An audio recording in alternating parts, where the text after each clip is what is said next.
अस्सलामुअलैकुम दोस्तों, क्या हाल चाल। अब बात करेंगे जी ओमानी रियाल वर्सेस पाकिस्तानी रुपया।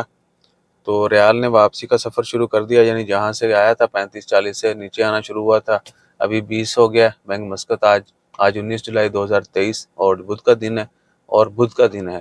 थोड़ी सी वो चार्ज है ना डिस्टॉर्शन, तो लोग इतराज़ करते हैं।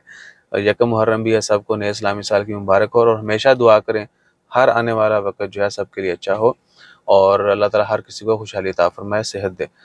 सीन क्या है जी कि 720 बैंक मस्कत दे रहा है रेट आज, और एक्सचेंज में जो है ना वो 26-27 तक है।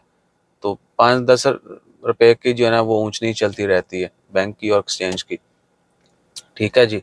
और क्या है, और बस यही है कि 35 से वापस आया था 735 तक, काफ़ी दिन रहा है फिर थोड़ा थोड़ा नीचे आना शुरू हुआ है, फिर 699-95 से जो है ना ऊपर जाना शुरू हुआ है आपके सामने विद इन 1 वीक, बल्कि इसी वीक में जो है ना 20 पे चला गया। तो एक्सपेक्टेड है कि अभी मज़ीद रेट ऊपर जाएगा। बस दुआ करें कि अल्लाह ताला खैर फरमाए और हमारे मुल्क को जल्दी मज़ीद कर्ज़े मिलें और रियाल का रेट भी नीचे आए, डॉलर का भी नीचे आए और हमारी कात भी ऊपर जाए। है कि बोलता है, चलो जो बोलता है बोलता है।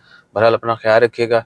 और जितने भी लोग ये जानना चाहते हैं कि बहन की होएगा ओमान खारजियों के साथ, तो टाइट रहें। ओमानियों की सैलरी बढ़नी प्राइवेट सेक्टर में और खारजियों की परेशानी बढ़नी। इसको आप जिस तरीके से भी समझ सकते हैं समझें। और आने वाले दिनों में मज़ीद सख्तियाँ, मज़ीद पाबंदियाँ, सब कुछ होगा। लोग कहते हैं वीज़े बंद कर दो, पैन वीज़े क्यों बंद कर दो, फीसा आ रही है ना। अपना ख्याल रखिए और हमारा ख्याल रखने के लिए like share subscribe follow comment करते रहिए। और नीचे अच्छी अच्छी खबरें भी कमेंट किया करें ताकि उनके ऊपर वीडियोज़ बनाई जा सकें। जज़ाकल्लाह। Follow subscribe.